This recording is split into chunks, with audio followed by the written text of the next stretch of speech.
I feel as though you've misrepresented some of my views and definitions here, and what's more, all of these views are incoherent. I don't think definitions are linguistic entities. I think there are facts out there in the world. There But are anyway, facts, but wait, I have to challenge that. There are facts in the world, but definitions are categorically linguistic. There is no consistency here, and you'll never find it. No more than you could find consistency in the definition of what it means to be cool.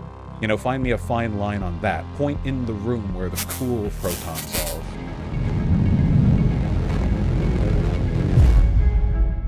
I'm excited for you guys. I'm very excited for this discussion, and I'm optimistic it can be productive and professional as I know you guys want. I love professionalism. You're looking great as always, James. I appreciate that. Thank you very much. Okay, so there are two basic arguments here. First of all, the idea of sex and gender being distinct categories. They obviously are. I don't think anybody disbelieves this. There are obviously things that we refer to, which are in the purview of the experience of being a man and a woman, which are not defined biologically. Whether it be light blue and pink being distinguished gendered colors, the clothing that we wear, the way we style our hair, these are things which are not derivative of our biology. They are derivative of social standards which change. You can look at other parts of the world in which they're different. You can look at different points in time within our own country, and they are different. There's no getting around that. It's not like biology is changing rapidly year to year as the fashions do. If people don't like, the idea of gender and sex being separate, then we can simply say that when I refer to gender, I'm referring to some other separate category that is not sex, but describes social differences that tend to be associated with sexual ones. And once you have that, nailed down, the following argument is one of utility. We construct definitions. We do it to serve our own purposes as humans. The only reason definitions exist is because they serve us. We are their masters. And if I believe, as is the case, by the way, of many medical and psychiatric institutions, if we believe that the definition of woman being one tied entirely to sexual differentiation is arbitrary, inconsistent, and harmful, and that there is a more utility-serving definition one could use, say by self-identification, then that is the one that I will use. I have no interest whatsoever in abiding by some harmful, arbitrary standard out of a need to stick to tradition when there's a perfectly serviceable and better one that makes people more happy and hurts nobody lying right there. And that is why I say prescriptively that trans women are women, and descriptively, they have been treated as women historically in our society in varying extents throughout history, depending on the culture and time period. It's a complicated business, but we can get there. Can I share my screen? You bet. The first view is what we might call a biological view, according to which women are adult human females. Now, I think this is the sort of traditional, historical, ordinary sense of the word. This is what the word ordinarily means. This is the definition that virtually all dictionaries give. Social role view, according to which to be a woman is to be someone who functions or behaves or is treated a certain way socially. Now, sometimes Vaush seems to endorse this sort of view. Here's an example from back in March. So he says, I am a gender abolitionist, so I don't want these designations at all, but as long as they exist, these designations, man and woman, we're talking about social roles. So that's the social role view. And now the question before us is, does this sentence come out as true or false on the social role view? Will it be true that all trans women are women? Well, to figure that out, we'd have to know exactly what social role we're talking about. What is the social role that is taken to be definitive of womanhood? There's a problem because there's no guarantee that all trans women will play that role. Something that doesn't seem to enter into everybody's moral calculations is whether or not what we're saying is true. 60 seconds left. 60 seconds left. What? Okay. And given what I've said so far, it looks like this statement, trans women are women, is literally not true. What? Okay, so I tried to show that the statement trans women are women is not true on every view we've looked at, including 5 from Vaush. All right. I'm sure that you won't mind after that if I take a moment to respond to your premises, as I have plenty to say, as it seems we both do. So the issue I have here is that I feel as though you've misrepresented some of my views and definitions here, and what's more, all of these views are incoherent. The construct I often find is that people treat the biological view as though, because it's the traditionally accepted one, it's the coherent one, but in reality, it's nothing but. There's a reason why Nature, arguably one of the most respected scientific journals in the history of the species, has been putting out article after op-ed about how the idea that sex and gender are the same, or that gender should be considered an extension of a biological category, is ahistorical, ascientific, and just false. And the reason for that is because what you obfuscate when you refer to the biological sex version of gender is the literal millennia of arguments and inconsistencies over what exactly it means to draw that line. Of course, for most of humans' history, we have no idea what chromosomes or even hormone washes are, so only recently has a full understanding of the actual things that differentiate biological males and females even been known to us. But even leaving that aside, long-standing have been the practices of intersex people having their genitals mutilated by doctors who want to get them cleanly fit in one category or another, biologically male or biologically female, often to the psychological detriment of those people because those doctors are trying to force people into a binary construct that just doesn't work. And the existence of intersex people at all simply destroys the concept of a sex-based gender, because a binary is just that, a binary. You can't have a system that you claim is coherent when it's like, well, 99% of people fit to it. Well, 99% of people leaves out millions. And what are those millions then? Aberrant counterexamples? No, the system never functioned, and it never made that much sense, and it never survived scrutiny, by the way. When it comes to what we talk about, like with the prescription of gender, and all statements of definition are prescriptive, by the way, because we do create these definitions. We didn't unearth them in stone tablets written by God. You know, we had to make efforts to understand them. What we're really doing is trying to find what serves us best. Now, there is meaningful utility in understanding the difference between a biological male and a biological female. There are categorical differences that are worth respecting in a biological sense, but that doesn't encompass the wide variety of social differences between most men and most women that are largely socially ascribed. So when you have this dissonance here, where so much of what it means to be a man isn't actually what it means to be biologically male, in both the modern world and throughout history in many cultures, there are differences between those two things, we have an issue. What is a consistent, rigorous, 100% of the time effective, applicable mode of gender? What works? The answer is nothing. It simply doesn't. It's a stupid concept, and we really shouldn't be respecting it much as a social construct at all. As long as people do respect it, we should go by the definitions that hurt people the least. That is, after all, why we build our definitions, to serve human utility. And to that effect, you call it the self-ID view. The prescriptive view I don't think is inconsistent, but I stand by this. What we mean when we say woman, a woman, is a person who chooses to adhere to a broad, constructed collection of values, aesthetics, forms, roles, and perspectives that we consider to be a part of what it means to be a woman. There is no consistency here, and you'll never find it. No more than you could find consistency in the definition of what it means to be cool. You know, find me a fine line on that. Point in the room where the cool, you know, the cool protons are, or the cool radiation.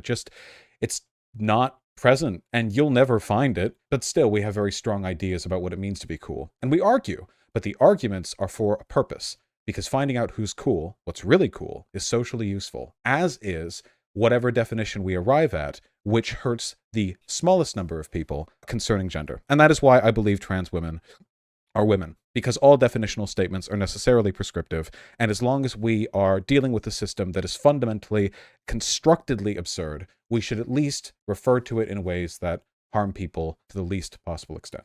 You said all of these views are incoherent.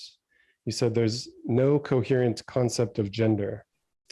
Is that right? Did I get you right there? You will not find me a definition of gender that is 100% consistent and all-encompassing and has no flaws in it. There are no such things. It can't be found. So there's no consistent definition of gender. So no matter who I asked, if I asked anybody, what is a woman, no matter what they say, you think there's going to be some sort of impossibility or contradiction or inconsistency. You will always be able to find a hole or an exception. Whether they take a biological or a self-ID, a social role, or an abolitionist perspective, there will always be... Well, gender abolition is a prescription, not a description of current gender states. But no matter what a person's definition of a woman is, there is always going to be something you can pin them on. Okay, so then it sounds like your view entails there are no women, because there's no true definition of woman. No, not at all. There are plenty of social constructions that I think have meaning and serve utility, even if there are no consistencies to it. I think cool people exist, but I don't think I could ever find a single definition of cool that is perfectly delineates in all categories and situations between cool and uncool people. Okay, so you said the concepts are incoherent and inconsistent, but I think what you just mean is perhaps vague, so allow for borderline cases, or difficult to articulate. I think maybe that's what you mean when you say all definitions are incoherent and inconsistent, all definitions of gender anyway. I guess I would agree with that. Yeah, definitions are hard to come by, typically. And most of them, especially in biology, are vague and admit of borderline cases. But nevertheless, they may be true. There may be true definitions, even if they're difficult to express or articulate. I don't think definitions properly understood are linguistic entities. I think there are facts out there in the world. There But are anyway, facts, but wait, I have to challenge that. There are facts in the world, but definitions are categorically linguistic. We create them because we identify differences in things that we see in the world. The facts of the world, there are many, the spectrum of light that we consider to be blue contains within it an infinite range of potential blue values, but we don't have an infinite number of names to describe them. There may be a set number of facts in the world, but the categories we use to separate those facts are entirely up to us and our perceptions. So another example of this would be like in terms of gender prescription. There are cultures historically that have had third genders for a long time. Often the third gender is a biologically male gender class that adopts roles that are much more similar to the biologically female. There are non-human animals that do this as well. You know, it's not unique to us. And in that case, there's a separate category, and maybe clearly they felt that the categorical difference between these more feminized biological males and the regular biological males was something worth distinguishing in a gender-oriented taxonomical sense. But that's not any more right or wrong than what we do. They just see different meaningful differences and apply different terms. So you can't make these objective arguments about terms. Terms may refer to the facts of the world, but we draw the borders. The land on Earth might be objective, but the borders of the nations that we build over them, those we rule on paper.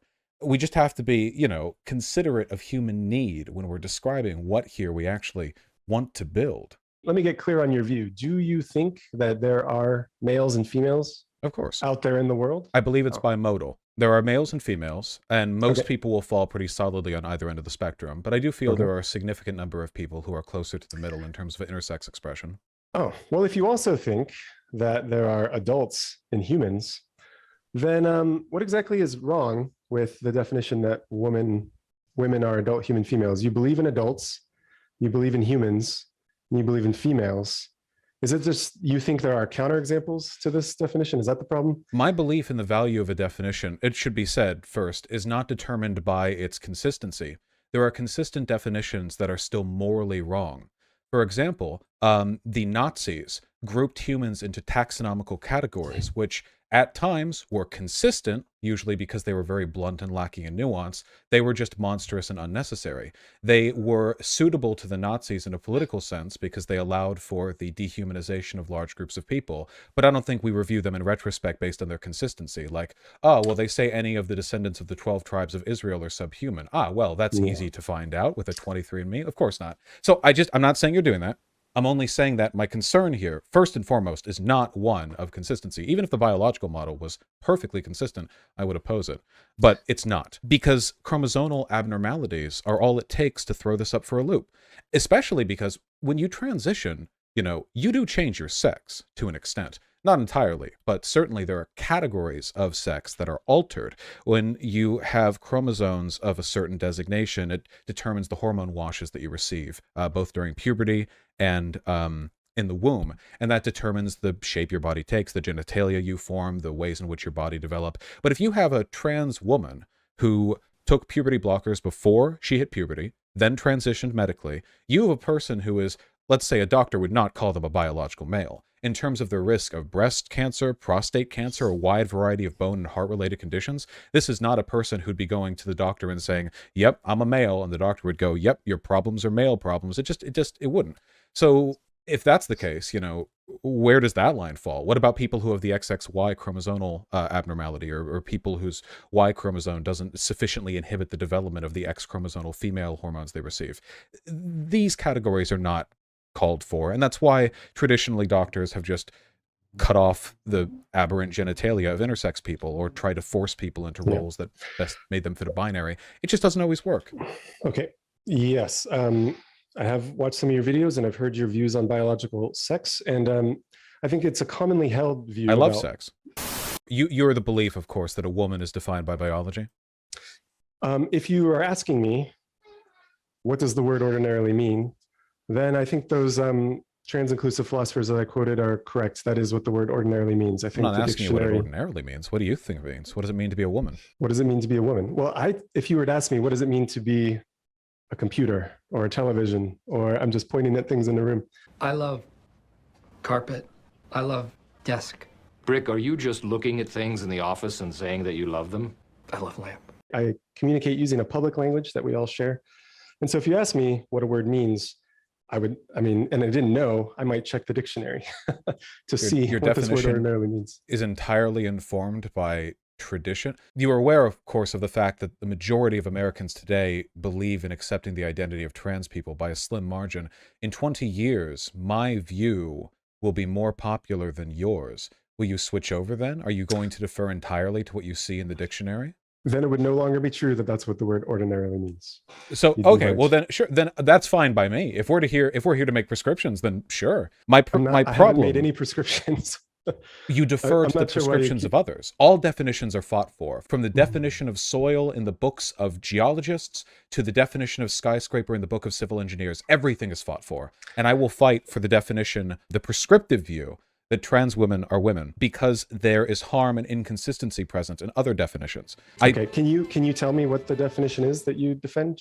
Sure. I think that woman, like the concept of woman, is an arbitrary and vague collection of aesthetics, values, roles, a bunch of social constructions that are typically tied to sex that just sort of float in the public conscious. They vary depending on where you are. What a woman is expected to be in the Bible Belt South is very different from what they're expected to be in like Seattle or whatever. Hold on a second. So when you said in the Bible Belt South, there's something that a woman is expected to be, can you tell me who it is that's expected to be this way?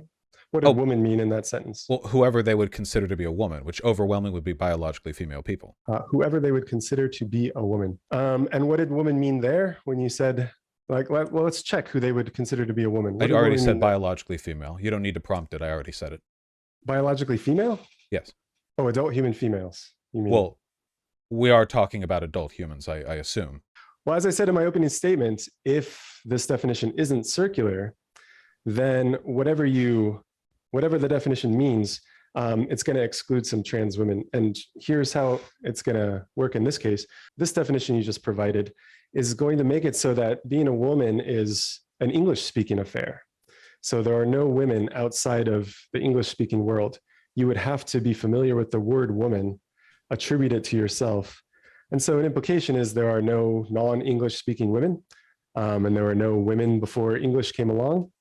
I find those to be pretty implausible implications. I think that the category of woman didn't really exist in the form that it does as much as 6 months ago, let alone throughout all of human history. You know, the archetype I'm referring to, this broad collection of tropes and categories that I refer to as like the woman that women associate themselves with. You're right.